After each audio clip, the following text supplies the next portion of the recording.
À la une du 20h sur CamNews 24, 20 mai 1972, 20 mai 2015, demain le grand jour. La nation, dans la plénitude de sa définition, célèbre ce mercredi 20 mai la 43e édition de la Fête nationale de l'unité. Avant la lettre, la rédaction de CamNews 24 retrace l'histoire de la Fête de l'unité avec des arrêts majeurs sur les activités menées tout au long de la semaine de l'unité qui se clôture ce jour par la retraite au flambeau. Voilà l'unique titre de cette édition d'information. Mesdames, Messieurs, bonsoir. Bienvenue sur CamNews 24 et c'est l'heure du journal. 20 mai, une date qui renvoie à la création de l'État unitaire, mais aussi à la célébration de l'unité nationale pensée par les pères fondateurs du Cameroun indépendant. Au moment où la nation tout entière s'apprête à souffler sur la 43e bougie de cette unité, la rédaction de CamNews 24 s'est chargée de remonter l'histoire et ressortir les faits saillants ayant conduit à la création de l'État unitaire et à la célébration de cette fête de l'unité. L'histoire se raconte dans cet élément. Le 11 février 1961, sous l'impulsion de la Grande-Bretagne, le Cameroun britannique doit faire le choix de son territoire. La Grande-Bretagne impose le choix à ce dernier au cours d'un plébiscite entre l'indépendance dans le cadre de la Fédération nigériane ou l'indépendance dans le cadre d'une union avec la République indépendante du Cameroun. Les résultats du plébiscite partagent la poire en deux. La partie nord du Cameroun britannique se rattache au Nigeria, tandis que la partie sud s'unit au Cameroun français, devenu indépendant. Après ce plébiscite, des négociations en vue de trouver la constitution idoine pour les deux Camerouns sont engagées par les hommes politiques camerounais des deux rives du Mungo. Arrive alors la conférence de Fumban du 16 au 21 juillet 1961, où les protagonistes optent pour la fédération. L'histoire renseigne que le choix de cette option reposait cependant sur un malentendu, car les leaders des deux délégations, Amadou Ahidjo et John Goufoncha, n'avaient pas la même vision de la fédération. John Goufoncha acceptait la fédération tout en pensant à la confédération où Boya jouerait véritablement le rôle de capitale d'un Cameroun occidental suffisamment autonome. Amadou Ahidjo, quant à lui, acceptait la fédération tout en considérant qu'elle n'était qu'une étape vers un État unitaire où Yaoundé deviendrait la seule et véritable capitale du Cameroun. Le 14 août 1961, la constitution fédérale est adoptée. Amadou Ahidjo devient président de la République et John Goufoncha vice-président. Le 1er septembre 1966, avec la naissance de l'Union nationale camerounaise, UNC, tous les partis politiques du Cameroun occidental et certains du Cameroun oriental acceptèrent de former l'Union camerounaise, l'UC, un parti unifié. C'est dans le cadre de ce dernier que furent élaborées toutes les réflexions et les démarches qui allaient aboutir au référendum de 1972 portant réunification des Camerouns oriental et occidental. L'État unitaire fut ainsi créé, d'où la célébration depuis le 20 mai 1972 de cette fête de l'unité nationale qui en est aujourd'hui à sa 43e édition. Le thème de célébration de la 43e édition de la fête de l'unité, intitulé « Forces de défense en synergie avec les forces vives de la nation » pour relever les défis sécuritaires et préserver la paix au Cameroun et en Afrique centrale, fait la part belle à la sécurité et à la paix, dont le maintien pourrait contribuer au développement économique et social de l'espace communautaire de la CEMAC. Décryptage du thème dans ce reportage.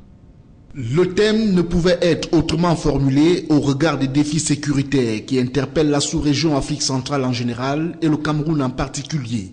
Le pays, dans sa partie septentrionale, est engagé dans la guerre contre la secte islamiste Boko Haram. Ce qui explique bien le choix de la ville de Maroua, où les manifestations ont été officiellement lancées lundi dernier au nom du chef de l'État par le vice-premier ministre, ministre délégué à la présidence chargé des relations avec les assemblées, Amadou Ali. Le Cameroun, du nord au sud, de l'est à l'ouest, prépare activement cet événement qui va encore marquer la solidarité du peuple camerounais avec les forces de défense déployées et les populations victimes des exactions de la secte islamiste dans la région de l'extrême nord et même contre les bandes armées à l'est. Une solidarité manifestée ces derniers temps par le peuple camerounais, mobilisé sans distinction de chapelle politique, d'ethnie ou de religion, pour soutenir les militaires engagés au front dans le cadre de la préservation de l'intégrité territoriale du label Cameroun. L'on ne saurait, à titre illustratif, compter ces collectes de fonds ou des remises de denrées organisées au quotidien sur l'ensemble du triangle national. Toutes choses qui ont amené le président de la République à créer le comité interministériel ad hoc de gestion des dons destinés aux populations et aux forces de défense dans le cadre de la lutte contre Boko Haram pour une meilleure coordination de ces actions. L'unité nationale est un chantier inachevé pour le Cameroun.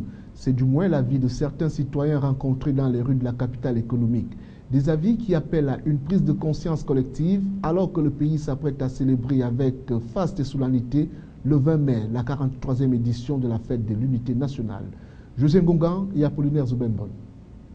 À la question de savoir si l'unité nationale est une réalité, un mythe ou un chantier inachevé au Cameroun, les avis de bon nombre de citoyens rencontrés dans les rues de la capitale économique ce 18 mai 2015 convergent.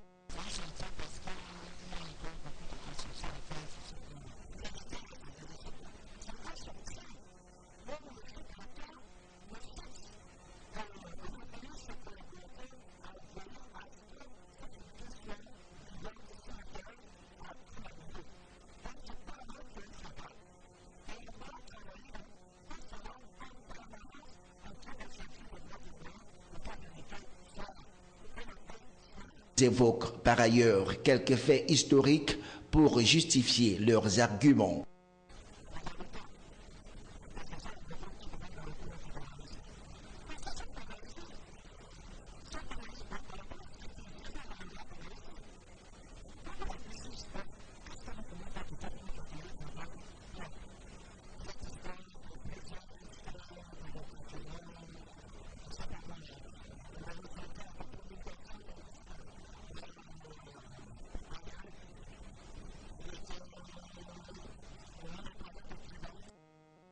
Les exemples comme ceux-ci sont légion au sein de la société camerounaise et font du concept de l'unité nationale un simple slogan creux, défini comme la volonté qu'ont les populations de vivre ensemble, de partager les mêmes peines, les mêmes souffrances et les mêmes joies. L'unité nationale de la vie de certains ne peut effectivement prendre corps au Cameroun que si toutes les composantes sociologiques apportent leur pierre à la construction de l'édifice. Au moment où le Cameroun s'apprête à célébrer la 43e édition de la fête de l'unité nationale, il serait plus qu'urgent pour les pouvoirs publics de prendre des bonnes résolutions afin que le vaste chantier dans lequel le Cameroun est engagé depuis des lustres connaisse définitivement son couronnement. La fête de l'unité qui se célèbre dans quelques heures a été précédée d'une semaine intense d'activités. Dans la région du Nord, l'on a eu droit aux dons de sang volontaires, marches sportives, rencontres sportives, tables rondes et bien d'autres activités ludiques. Télésphore Mondo Awano, Giscard Aman Bonnier et Bintou Akoum pour le récit. La semaine de l'unité, dont l'apothéose est ce 20 mai 2015, était marquée dans les villes de Garoua et de Pitoa par des activités liées à la santé, à l'intellect et aux activités physiques, notamment la marche sportive, dirigée par le secrétaire général des services du gouverneur Fidel Tegny pour ce qui est de la ville de Garoua, et à Pitoa par le sous-préfet Grégoire Bertrand et Sono Bodo. Autre activité, des parties de football ont mis aux prises les sélections locales et aussi l'intellect via les tables rondes avec des éclairages sur le thème de la 43e édition de la Fête nationale de l'unité, force de défense en synergie avec les forces vives de la nation pour relever les défis sécuritaires et préserver la paix et la stabilité au Cameroun et en Afrique centrale. Je voudrais que nous marchions tous la main dans la main pour combattre l'ennemi qui veut nous envahir, parce que le Cameroun est un pays de paix. C'est à travers le sport que nous pouvons former l'unité du pays. C'est un grand brassage parce que avec le sport, on retrouve les différentes tribus. C'est ça qui compose donc l'unité. La satisfaction était visiblement totale chez les organisateurs qui ont expliqué les motivations d'organiser chaque année de telles activités à la veille de la fête de l'unité. Chaque année, le champion est en train de empoche combien? Le vainqueur empoche 30 jeux de maillot au GRDPC, une enveloppe de 50 000 francs. Et Force est de relever que l'enjeu de mobilisation est de réunir les jeunes autour d'un idéal, celui du rassemblement et d'appartenance à une seule nation. À Bolova, l'on s'est aussi mobilisé au nom de l'unité nationale. Les populations de la ville chef-lieu de la région du Sud sont sorties en masse pour la marche de l'unité et de l'intégration nationale organisée en prélude à la célébration de la 43e édition de la fête du 20 mai. Joignant l'utile à l'agréable, cette marche s'est soldée par un culte écuménique. Lui de Gonzaga, Archange Banda et Zobel Apollinaire Mbonne pour le compte rendu. Étirement et assouplissement des muscles, ce sont ces mouvements qui ont sonné le déclic de la marche qui s'est effectuée à travers 5 axes de la ville de Bolova, avec pour point de convergence l'esplanade des services du gouverneur de la région du Sud. Autorités administratives, religieuses et les populations se sont toutes donné la main au nom de l'unité de tous les Camerounais. Le message est un message de la paix. Puisque notre pays, le Cameroun, est un pays de la paix, donc nous demandons vraiment cette paix à tous les Camerounais. Le culte écuménique d'Action des Grâces, célébré par les 3 ministres du culte, a renforcé l'élan de communion fraternelle manifesté tout au long de la marche. Et cette marche, c'est la marche dont nous disons non à Boko Haram. Nous disons non à Boko Haram. Et puis, puisque c'est aussi la fête de l'unité, nous disons non au fédéralisme. Le Cameroun reste un et indivisible. L'occasion indiquée pour les prêcheurs d'inviter les Camerounais à joindre leurs forces pour combattre le terrorisme et la secte islamiste Boko Haram. Quand je me joins à mes frères, c'est pour les encourager et dire que ensemble, en formant un seul bloc, il sera difficile que l'ennemi pénètre au milieu de nous.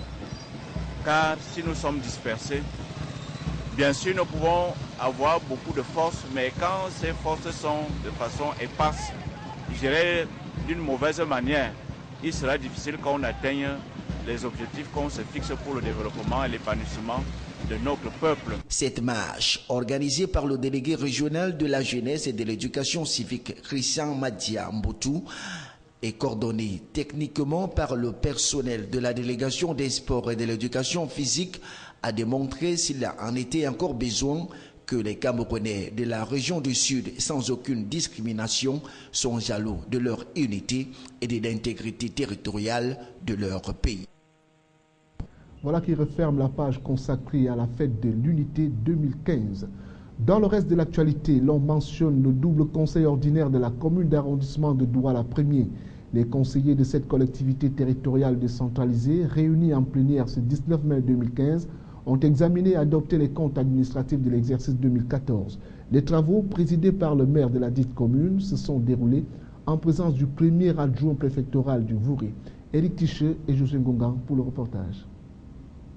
La lecture des rapports des travaux faits en commission précède le point d'ordre inscrit à l'ordre du jour de ce double conseil ordinaire de la commune d'arrondissement de Douala-Premier. Le compte administratif de l'exercice 2014 de cette entité communale sera ainsi voté et adopté à l'ordre de 1 628 144 849 francs CFA en recettes et 1 460 834 275 francs CFA en dépenses, soit un excédent de recettes sur les dépenses de 167 301 574 francs CFA et 447 626 187 francs CFA de crédits annulés parce que non utilisés.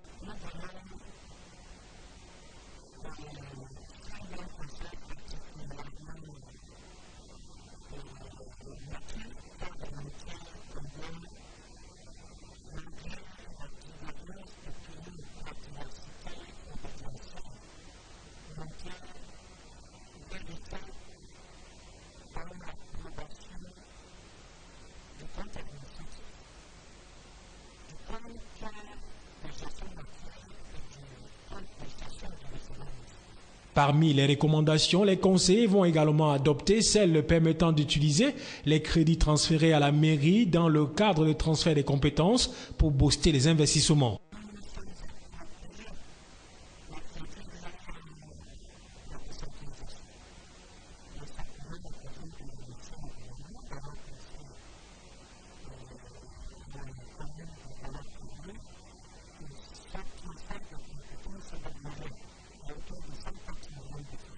Dans son allocution de circonstance, la tutelle a félicité les conseillers pour la qualité des travaux présentés, tout en les invitant à mieux huiler la chaîne de dépenses et maximiser l'utilisation des crédits transférés. Il a également demandé à l'exécutif communal de mettre un accent sur la gestion des fourrières, le recouvrement des impôts libératoires et poursuivre sans relâche leur action d'accompagnement qu'ils apportent aux autorités administratives dans la lutte contre l'insécurité et le désordre urbain.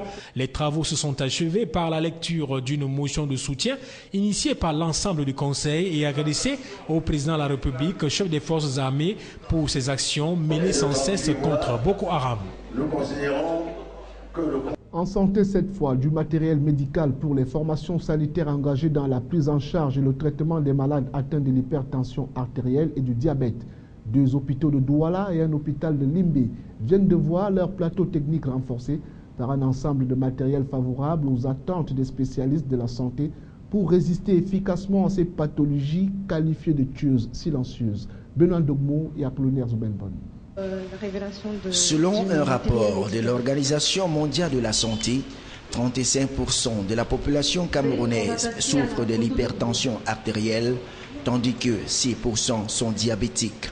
Si rien n'est fait, ces chiffres pourraient prendre des proportions inquiétantes au fil des années. Et pour les spécialistes de la santé publique, il faut appliquer aux grands mots les grands remèdes. Et c'est dans ce sens que certaines structures sanitaires de la capitale économique ont choisi de renforcer leur plateau technique pour une prise en charge optimale des malades de ces pathologies. Et il s'agit de l'hôpital Atluchem de Bali, de l'hôpital Notre-Dame de l'Amour de Lorpom et de l'hôpital Sidissi de Tico. Ces 3 hôpitaux viennent de recevoir un important kit de matériel médical. Vous savez que l'hypertension artérielle, c'est un tueur silencieux. Et tandis que le diabète, c'est un tueur aussi silencieux, un peu bruyant. Mais avec les dons qu'on nous a donnés, nous pensons que ça va rendre d'énormes services à nos patients qui en mettent. Et déjà, nous avons mis en place une clinique de diabète qui se tient tous les 3e jeudis du mois. Et l'affluence est... Il ne reste plus qu'aux principaux bénéficiaires d'en faire un bon usage. Actualité en bref, faire de Limbe une ville pionnière dans la réalisation des projets de l'Institut panafricain pour le développement. Tel est le vœu émis par le directeur du institut au délégué du gouvernement auprès de la communauté urbaine de Limbe. C'était à l'occasion de la célébration des 50 années d'existence de cet institut. Dans la suite du journal, trafic de personnes dans certaines villes et villages frontaliers à la République centrafricaine. Le gouverneur de la région de l'Est met en garde tous ceux et celles qui excellent dans cette pernicieuse activité. C'était dans l'arrondissement de Kété, au cours d'une visite de travail que Samuel Dieudonné Vahadiboa vient d'effectuer dans cette localité où plusieurs enfants ont déjà été vendus au tiers par leurs propres parents. Des précisions avec Ernest Ateba et Gisela Kouga. C'est une pratique peu ordinaire qui prend du poil de la bête depuis le début de la crise centrafricaine. Selon les explications sous cap d'un chef traditionnel, certains parents démunis procèdent régulièrement à la vente de leur progéniture et poussent leurs filles à des mariages précoces. Les jeunes garçons, pour la plupart, sont vendus au profit des travaux forcés à d'autres Camerounais et aux Centrafricains pour nourrir et étendre la rébellion à des sommes dérisoires. Ces jeunes deviennent alors des indiques pour cette rébellion centrafricaine.